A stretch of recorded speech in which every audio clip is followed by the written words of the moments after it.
গোয়াল ঘরের দেয়াল ভেঙে বের করতে হবে বিশাল দেহী এই যুবরাজকে। ওকে যে গেট দিয়ে ঢুকানো হয়েছে বর্তমান সেই গেট দিয়ে বাইর হবে না, ওকে বাইর করতে হলে দেওয়াল ভাঙে বাইর করতে হবে। ১৬০০ কেজি বা ৪০ মণ ওজনের দানবীয় এই ষাঁড়ের দৈর্ঘ্য ১১ ফুট ও উচ্চতা ৫ ফুট ১১ ইঞ্চি। ওর বর্তমান লাইভ ওয়েট ৪০ মণ, প্রায় ১৬০০ কেজি। এর উচ্চতা ৫ ফুট ১১ ইঞ্চি, দৈর্ঘ্য হচ্ছে ১১ ফিট।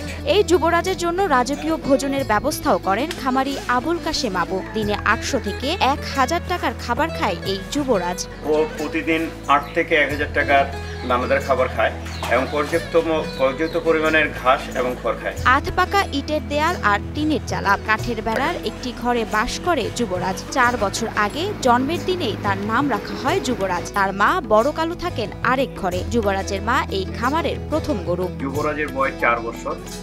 ও যখন হয় তখনই ৬০ কেজি ওজন ছিল হওয়ার সময়। হলস্টেইন ফ্রিজিয়ান প্রজাতির এই ষাঁড়টি কোরবানির জন্য প্রস্তুত করেছেন পঞ্চগড় পৌর শহরের কাকজিয়াপাড়া এলাকার অবসরপ্রাপ্ত সেনা সদস্য আবুল কাশেম আবু। ২০১৮ সালে ডিসেম্বর মাসে পেনশন আসার পরে প্ল্যান করলাম যে একটি গরুর খামার দেব।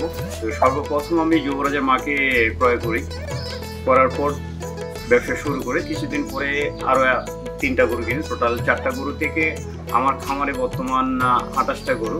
নিজের সন্তানের মতোই পরম যত্নে যুবরাজের লালন পালন করেছেন আবুল কাশেম। আমার ছেলে এবং মেয়েকে যে দৃষ্টিতে দেখি, সেম যুবরাজকেও আমি সেই দৃষ্টিতে দেখি। যুবরাজের দিকে তাকিয়ে ৪ বছরে এক রাতও বাড়ির বাইরে কাটাননি এর মালিক আবুল কাশেম। এই যুবরাজের জন্য আমি আজকে গত ৪ বছর এক রাতের জন্য আমি কোথাও যায় থাকতে পারিনি। এবারের কোরবানির জন্য তার দাম চাওয়া হচ্ছে ১৫ লাখ টাকা। আমি ১৫ থেকে ২০ লক্ষ টাকার দাম চাচ্ছি। আবুল কাশেমের খামারে থাকা প্রায় সব গরুরই রয়েছে বিভিন্ন নাম। আছে বাদশাহ, আছে রাজা, আছে লায়ন, আছে আরো ৩টা ষাঁড় আছে আর কি আমার এই পাশেই। আর সামনের ঘরে আছে আরো 2টা, টোটাল আরো 5টা ষাঁড় আছে আর কি। ৪০ মণ ওজনের এই ষাঁড় দেখতে প্রতিদিনই আসছেন দর্শনার্থীরা। অনেকেই খামার করার ব্যাপারে উৎসাহিত হচ্ছেন আবুল কাশেমের খামার দেখে। বেকারদের চাকরির পেছনে না ছুটে খামার গড়ার উপদেশ দেন আবুল কাশেম। ভাইকে দেখেই তো খুব ভালোই মনে হচ্ছে যে খামারি আসলে খামারি করা লাভজনক একটা বিষয়। আমরাও তো খামারি, আগামীতে চিন্তাধারা আছে আমাদের। চাকরির পিছনে ছুটাছুটি না করে আমার মনে হচ্ছে যদি কেউ যে টাকাটা মানে চাকরির পিছনে নষ্ট করবে, সে টাকাটা দিয়ে যদি কেউ খামার দিতে চায়, আলহামদুলিল্লাহ সে স্বাবলম্বী হবে এবং ভালো একজন উদ্যোক্তা হবে।